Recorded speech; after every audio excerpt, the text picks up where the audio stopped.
My name is Lauren, and I'm 38.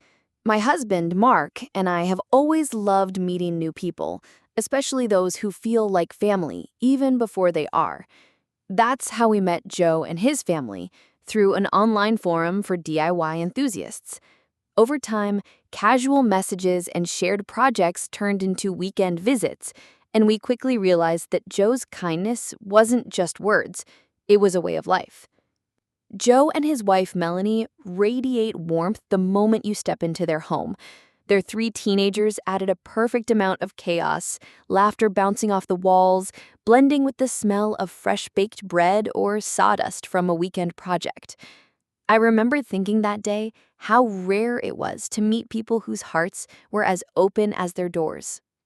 Suburban life has its own rhythm, and Joe's household embodied it perfectly. Cars came and went constantly, kids learning to drive, errands to run, and the occasional school pickup blocking the driveway.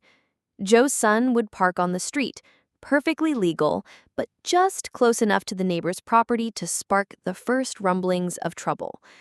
That neighbor, though, seemed to thrive on control and complaint. His obsession with silence and perfectly manicured lawns was exhausting to witness.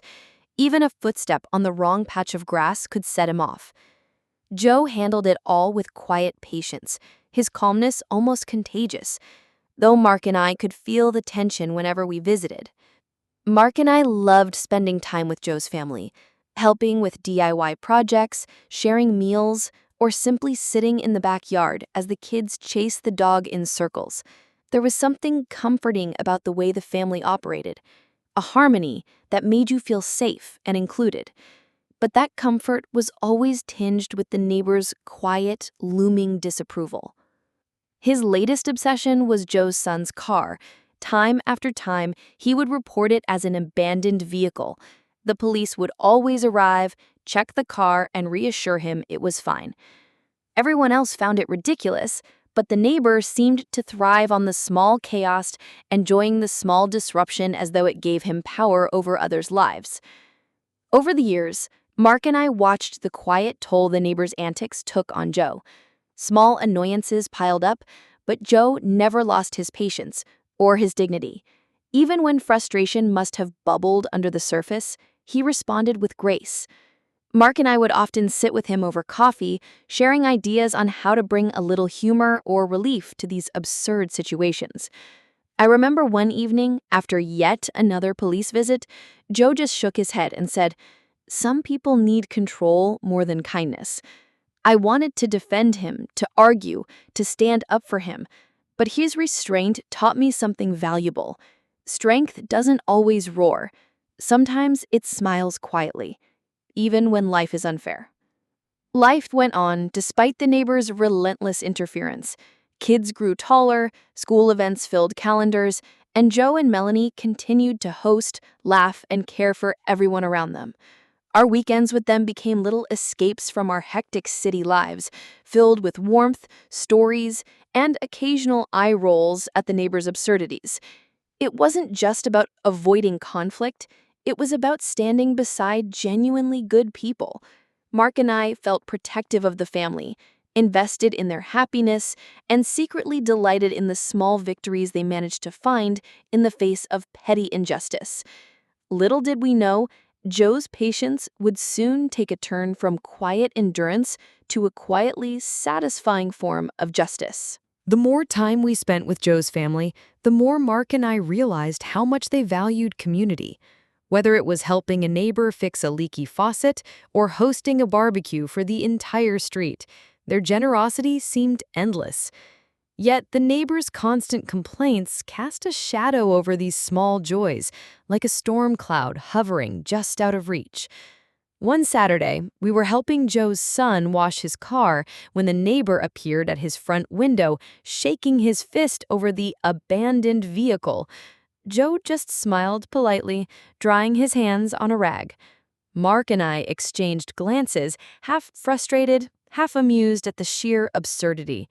It was like watching a cat try to argue with a brick wall. Even simple backyard barbecues became exercises in subtle diplomacy. Melanie would laugh, handing us plates of grilled vegetables, while Joe deflected the neighbor's occasional glances with ease.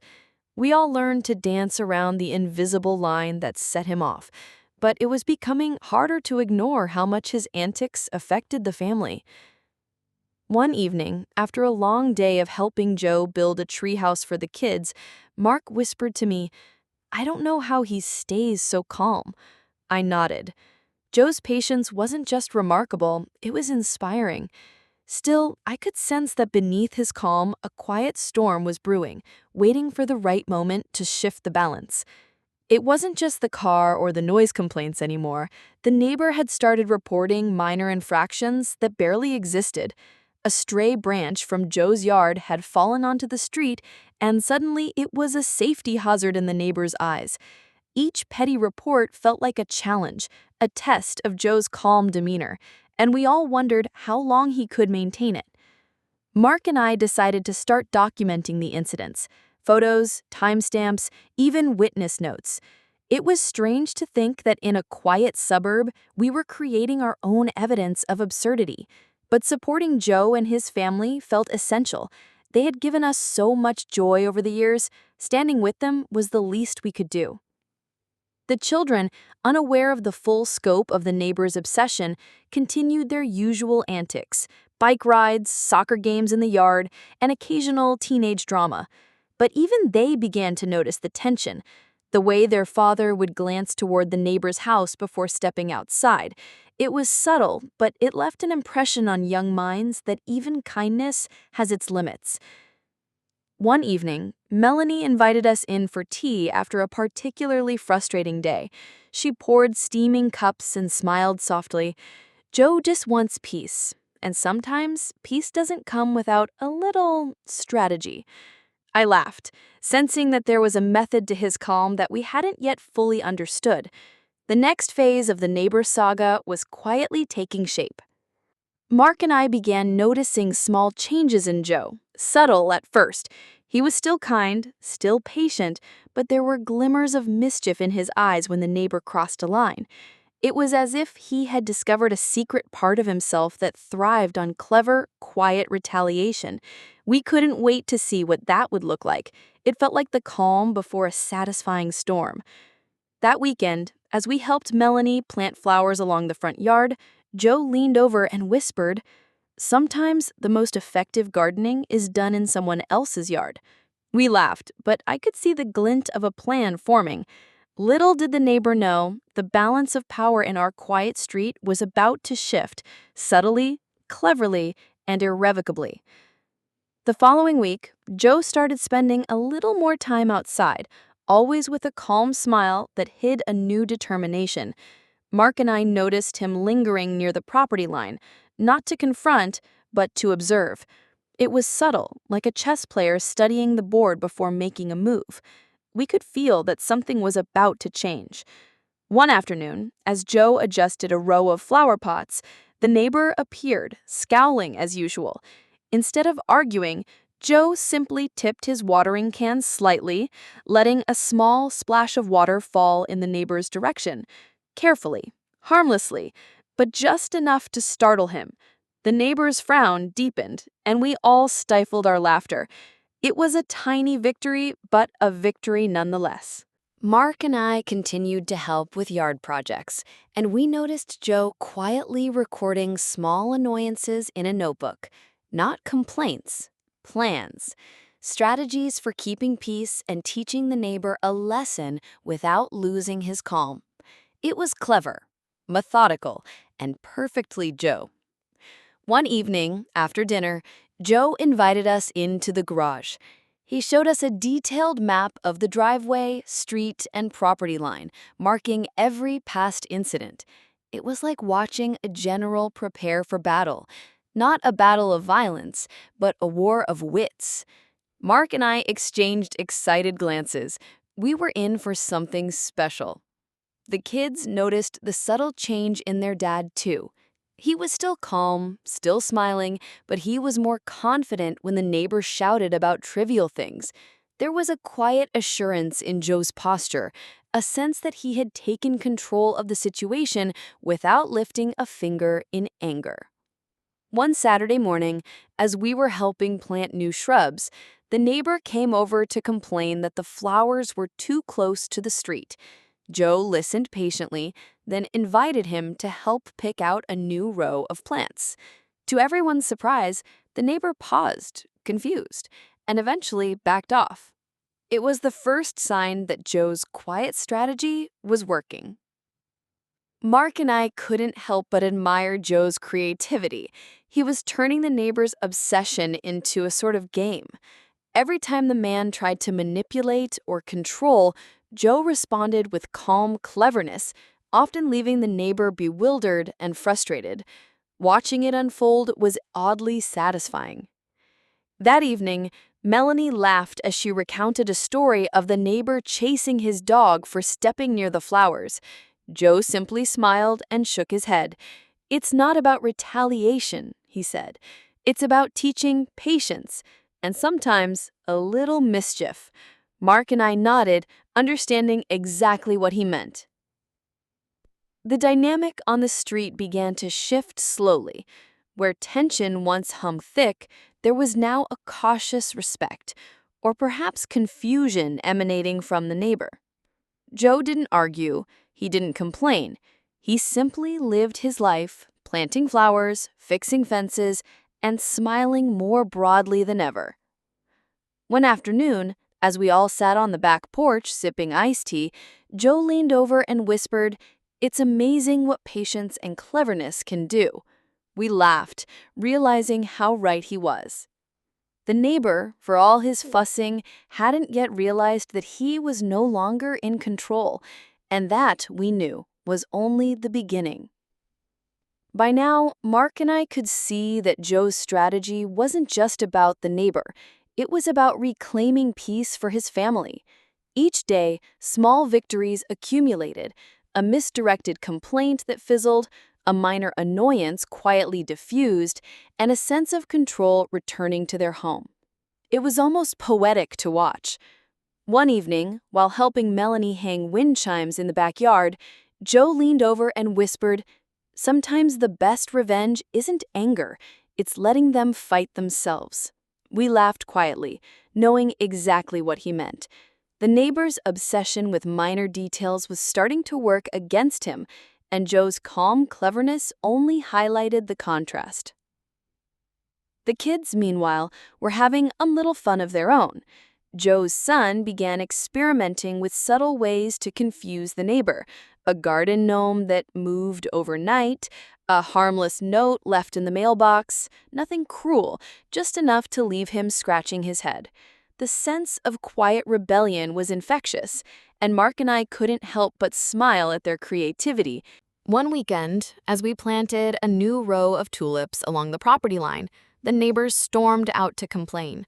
Joe greeted him warmly and invited him to help choose the colors. Flustered, the neighbor mumbled, then retreated. It was the perfect example of Joe's method: kindness and patience as weapons, and mischief as a shield. Mark and I noticed Joe walking a little taller now. The stress lines that had once marked his face seemed softened, replaced with the glimmer of amusement. For the first time in years, the neighbor's behavior didn't dominate the mood of the street. It was Joe quietly leading the rhythm. That week, during a casual dinner, Joe shared a story of the neighbor's latest attempt to report an infraction involving a garden hose. He chuckled, telling us how he had rerouted the hose so that the neighbor's complaint became meaningless. Mark and I laughed along, realizing Joe's patience had evolved into a kind of art form. The family began to notice more subtle changes. Where tension had once ruled, there was now a layer of lightheartedness. Joe's kids whispered to each other about Operation Garden Peace, a playful nod to their father's quiet victories. Mark and I felt honored to witness this evolution. It was like watching a masterclass in handling impossible people. One Saturday afternoon, as we painted a fence together, the neighbor peeked over the edge of his property. Joe smiled, nodded, and continued painting, ignoring his glare. Mark whispered, "He has no idea how much he's already lost." And indeed, the neighbor seemed powerless, trapped by his own obsession, while Joe and his family reclaimed their space, one peaceful victory at a time. It was during a casual evening barbecue that I realized how far Joe had come. The neighbor tried to complain about the smoke from the grill, but Joe calmly offered him a plate of food. Flustered and unsure how to respond, the neighbor shuffled away. The entire street could see that Joe's patience and subtle cleverness had shifted the power entirely. Mark and I exchanged knowing smiles. Years of frustration, petty complaints, and absurd encounters had all led to this point. Joe hadn't just endured, he had triumphed. And for the first time, we could relax, confident that his calm, clever approach would continue to turn minor annoyances into quietly satisfying victories for the whole family. The next few weeks brought a new rhythm to the neighborhood. Joe's quiet victories had begun to change the energy in subtle ways. Even casual passers-by could sense a shift. The air was lighter, the constant tension from the neighbor no longer dominating the street. Mark and I felt a quiet pride in being witnesses to it. One evening, as we trimmed the rose bushes, Joe explained how small, consistent gestures could make a huge difference. He said, "It's like gardening. One careful cut, one tiny adjustment, and eventually the entire landscape changes." We laughed, knowing that his analogy was perfect, not just for the yard, but for dealing with people like the neighbor. The kids had picked up on their dad's clever methods. One afternoon, Joe's daughter strategically placed a small wind spinner near the neighbor's line so that it twirled just enough to catch his attention every morning. Nothing harmful, just enough to tease and confuse. Mark and I couldn't stop laughing at their creativity. It was teamwork in its finest form. Later that day, Melanie whispered to me, "It's amazing how much fun life can be when you don't let someone else control it." I nodded. The neighbors' constant fussing had inadvertently united Joe's family, giving them the chance to turn annoyance into something playful and satisfying. Joe's confidence grew steadily. He walked through his yard with a calm smile, carrying tools or a watering can, fully aware that every small action was reclaiming control over the street. Mark and I often joined him, feeling like part of a quiet, clever resistance. One Saturday, the neighbor tried to confront Joe about a stray garden hose. Joe simply handed him a small watering can and said, "Here, you might enjoy helping." Flustered and unsure how to react, the neighbor walked away, leaving us all stifling laughter. Joe's subtle, peaceful victories had become almost effortless. It wasn't just the small, playful victories that marked this period, it was the family's sense of unity. Joe, Melanie, and their kids became more synchronized, a team working together to navigate absurdity with humor. Mark and I felt lucky to be included in this unusual kind of adventure. During one weekend project, as we painted shutters, Joe's son quietly adjusted a garden gnome that faced the neighbor's house. The neighbor immediately noticed, leaned over, and scowled, but Joe just smiled, nodding politely, and continued working. Each subtle gesture reinforced the message. Patience, cleverness, and calm could shift the balance without ever raising a voice. Evenings grew longer, and we often sat in the backyard sipping iced tea, watching the sunset behind the suburban skyline. Joe's quiet triumphs created a sense of peace, a small oasis of calm amidst what had once been tension. Mark and I felt content, knowing that good people could reclaim their space without cruelty. One evening, as we laughed over a particularly absurd neighbor complaint about too much shade, Joe leaned over and said, "Sometimes the most satisfying victories are invisible to everyone but those that matter." I smiled, realizing how right he was. The subtle art of quiet resistance had become a lesson in patience, cleverness, and family unity. By now, the neighbor's attempts at control had become almost predictable. Joe, with his quiet amusement, would anticipate each complaint and diffuse it before it could escalate. Mark and I watched, impressed by the elegance of his approach. Every small victory felt like a masterclass in patience and subtlety. One morning, as we helped Joe repaint the mailbox, the neighbor appeared, ready to scold about blocking the street view. Joe handed him a freshly baked cookie with a smile. The neighbor froze, unsure how to react, and eventually walked away, muttering under his breath. It was simple, clever, and immensely satisfying. The kids had started joining in with creative tactics. Joe's daughter rearranged garden ornaments in ways that puzzled the neighbor, while his son planted fast-growing flowers in strategic spots. The acts were harmless, yet they kept the neighbor off balance. Mark and I laughed at their ingenuity.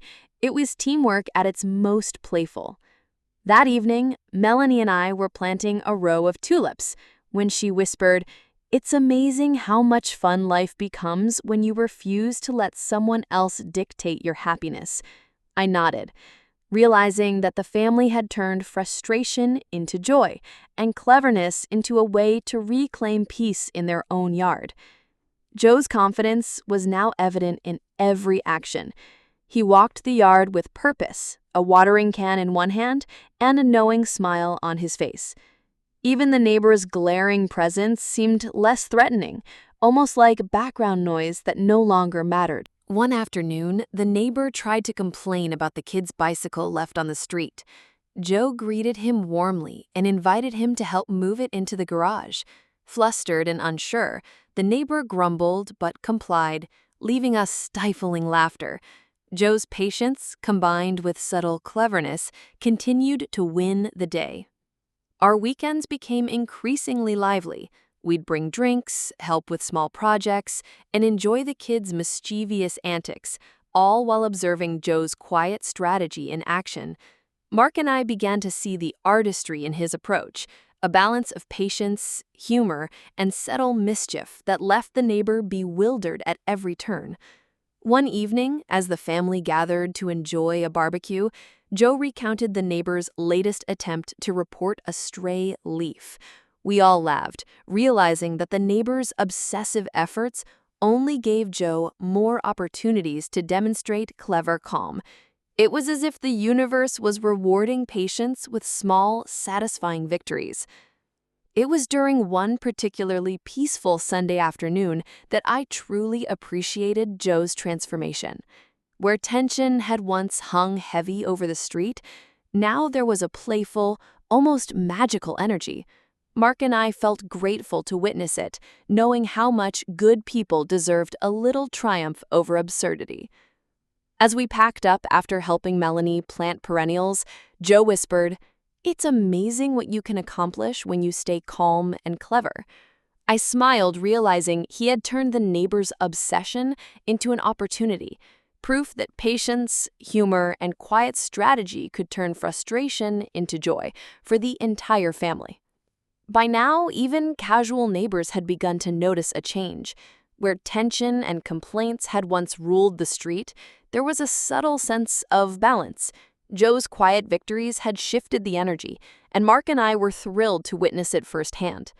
One morning, as we trimmed the hedges, the neighbor stormed out ready to scold about a stray leaf. Joe greeted him warmly and offered to show him the new flower arrangement. Flustered, the neighbor muttered and walked away. The art of subtle, clever patience was working, and it was amusing and satisfying to watch. Joe's kids had become mini strategists, delighting in the small victories of Operation Garden Peace. A strategically placed garden gnome here, a cleverly positioned hose there, and the neighbor's frustration mounted quietly. Mark and I couldn't stop laughing at their creativity. It was harmless, clever, and so distinctly Joe. One afternoon, while planting sunflowers along the property line, Melanie whispered, "It's amazing how much power lies in patience and humor." I nodded. The family had turned the neighbor's constant fussing into opportunities for joy, teaching the kids that cleverness and calm can triumph over annoyance. Joe's calm mastery over the neighbor's antics grew more pronounced. Every complaint was met with patience, sometimes humor, often a little harmless mischief. Mark and I felt a mix of admiration and amusement at how artfully Joe navigated the absurdities of suburban life. One weekend, as we painted the fence together, the neighbor approached to argue about the color. Joe smiled, handed him a brush, and said, "Care to help?" Flustered and unsure how to respond, the neighbor eventually walked away, leaving us laughing quietly. Every day brought another subtle victory, and the balance of power shifted gently but unmistakably. The family had grown closer through these clever maneuvers. Each small victory, each minor deflection strengthened their bond. Mark and I felt privileged to witness how patience, humor, and unity could overcome constant interference without resorting to anger. That evening, while arranging a small garden border, Joe's daughter whispered to her brother about a new prank. We all laughed quietly, knowing it was part of the family's way of reclaiming joy. The neighbor's obsession had become the perfect canvas for subtle, satisfying resistance. By late afternoon, the street seemed transformed. Where tension once lingered, there was now a sense of calm playfulness. Joe's clever patience had shifted the energy, leaving the neighbor confused and increasingly powerless. Mark and I exchanged amused glances, realizing how masterfully Joe had orchestrated it all. As we packed up after helping Melanie water the new flowers, Joe leaned over and whispered, "It's remarkable what patience, cleverness, and a little humor can do." I smiled, knowing he had taught the family and us that quiet strategy and kindness can triumph over even the most absurd adversaries. The neighborhood had begun to sense the shift in power. Even casual passerby noticed Joe's calm confidence, his easy smile, and the subtle way the family reclaimed their space. Mark and I felt proud to witness it, how patience, cleverness, and unity could quietly reshape an environment. One morning, as we helped plant lavender along the driveway, the neighbor came out, red-faced and ready to complain about too many flowers. Joe simply offered him a small watering can and a smile. Flustered, the neighbor muttered and retreated. Another quiet victory, and yet another lesson in strategic patience. Joe's children had fully embraced the playful tactics. They rearranged garden gnomes overnight, planted flowers in unexpected patterns, and even rigged small, harmless surprises that left the neighbor scratching his head. Mark and I couldn't stop laughing. This family had turned absurd frustration into shared joy. That evening, Melanie whispered to me, "It's incredible how much joy comes from refusing to be controlled by someone else's nonsense." I nodded. The family had created a culture of clever resistance, a way to reclaim peace while maintaining kindness. The neighbors' antics now served only to highlight their ingenuity. Joe's clever strategies became almost second nature. Every complaint was met with calm deflection, humor, or subtle mischief. Mark and I marveled at the precision and creativity in his approach. He had truly mastered the art of quiet victory. One Saturday, while we painted a new fence section, the neighbor appeared to argue about color.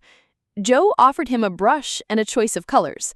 The neighbor froze, unsure how to respond, and eventually walked away. Laughter erupted among us. Joe's subtle, clever control over the situation was both inspiring and amusing. The family's unity deepened with every encounter. Each playful act, each quiet victory strengthened their bond. Mark and I felt privileged to witness this transformation, how patience, humor, and cleverness could turn frustration into joy and restore balance to their lives. That afternoon, as we watered new plants, Joe's daughter whispered to her brother about a new harmless surprise for the neighbor. We all laughed quietly. The neighbor, consumed by obsession, remained oblivious to the family's growing confidence and control. It was the perfect lesson in strategic, peaceful resistance. By the end of the week, the street had a new rhythm. The tension that had once defined Joe's neighborhood was gone. Where frustration and petty complaints had ruled, calm cleverness now prevailed. Mark and I exchanged amused glances, impressed by Joe's mastery of subtle, strategic victory. As we packed up for the evening, Joe whispered to me, "It's remarkable what patience, humor, and cleverness can accomplish." I smiled, knowing he had turned annoyance into opportunity, teaching the entire family, and us, that even the quietest, most peaceful people can orchestrate the most satisfying victories without anger or conflict. By now, Joe had turned every neighborhood encounter into an opportunity for subtle mastery. Even the most absurd complaints from the neighbor became moments of amusement and clever deflection. Mark and I marveled at his ability to maintain grace while quietly asserting control. One afternoon, while planting marigolds along the edge of the driveway, the neighbor appeared, ready to complain about too many colors. Joe handed him a small trowel and said, "Help me plant the last row." Confused and flustered, the neighbor walked away, leaving us laughing. Another victory quietly earned. The kids were now fully active participants in the family's clever strategies. Every day brought a new subtle trick or playful maneuver designed to keep the neighbor on his toes. Mark and I were more than happy to help, feeling like honorary members of their clever little army. One evening, as we sipped iced tea in the backyard, Melanie whispered, "It's amazing how much peace comes from refusing to be ruled by someone else's obsession." I nodded. The family had transformed frustration into joy, teaching everyone around them a valuable lesson in patience, humor, and cleverness. Joe's calm mastery over the situation became almost legendary among us. Every interaction with the neighbor was an exercise in subtle humor and clever deflection. Mark and I couldn't help but admire the artistry behind his patience and creativity. That weekend, the neighbor tried to complain about the kid's soccer ball landing on the street. Joe invited him to play instead. Flustered and unsure, the neighbor declined, retreating silently. The kids giggled, Mark and I laughed, and Joe's quiet victories continued to mount with every encounter. The energy in the neighborhood had completely shifted. Where there had once been tension and irritation, now there was playfulness and lightheartedness. The neighbors' complaints no longer held power. Joe and his family had quietly reclaimed their space and their joy. That evening, as we helped plant a row of sunflowers, Joe leaned over and whispered, "Sometimes the best victories are the ones that never need to be announced." I smiled, realizing that patience, cleverness, and subtle humor could triumph over even the most persistent adversary. Mark and I continued to be amazed by the family's creativity. Each new tactic, each subtle trick, highlighted their unity and resilience. We felt privileged to witness how kindness and cleverness could overcome even constant interference. One Saturday, the neighbor complained about a stray garden hose again. Joe calmly handed him a watering can and suggested a more productive way to use it. Confused and disarmed, the neighbor walked away, leaving us all quietly celebrating another small, satisfying victory. The children were now orchestrating their own little clever maneuvers. Joe's daughter would move decorations, and his son would reroute hoses, always in ways that amused us and baffled the neighbor. Mark and I laughed at their ingenuity, proud of how the family had transformed frustration into playfulness. Evening after evening, the street had become a stage for clever strategy. Every complaint, every minor infraction reported by the neighbor became a moment for subtle mischief and quiet triumph. Peace, it seemed, had finally returned to Joe's corner of the world. Joe's confidence had reached its peak. He moved through his yard with purpose and calm, a master of patience and strategy. Mark and I realized that he had not only reclaimed control, but had also taught the children invaluable lessons about cleverness, kindness, and resilience. That weekend, as we trimmed the hedges together, the neighbor appeared, fuming over the placement of some potted plants. Joe smiled, handed him a small watering can, and invited him to help. The neighbor left bewildered, powerless against the family's calm and clever unity.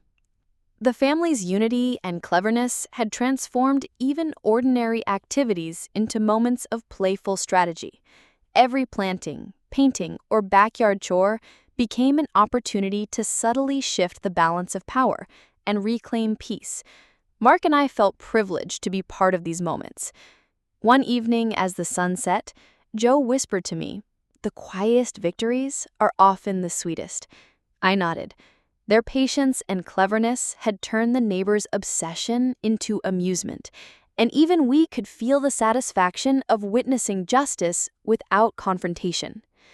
By now, the neighbor had become a minor, almost comical part of life. His complaints continued, but they were met with calm, playful deflection.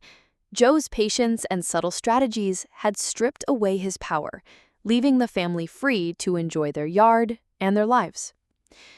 Mark and I laughed one evening as we watched the kids rearrange garden decorations. The neighbor appeared briefly, only to retreat in confusion once again. The balance of the neighborhood had been quietly restored, and the family's unity had never felt stronger. As we packed up for the night after another long weekend of planting and laughter, Joe turned to us and said, "It's amazing what patience, cleverness, and a little humor can do." Mark and I smiled, knowing he had orchestrated something remarkable. The neighbors' obsession no longer dictated life on the street. Joe, Melanie, and their kids had reclaimed peace, transformed frustration into joy, and turned every petty complaint into an opportunity for clever, subtle victory. We left that night feeling inspired, proof that kindness, patience, and cleverness could triumph over even the most absurd challenges.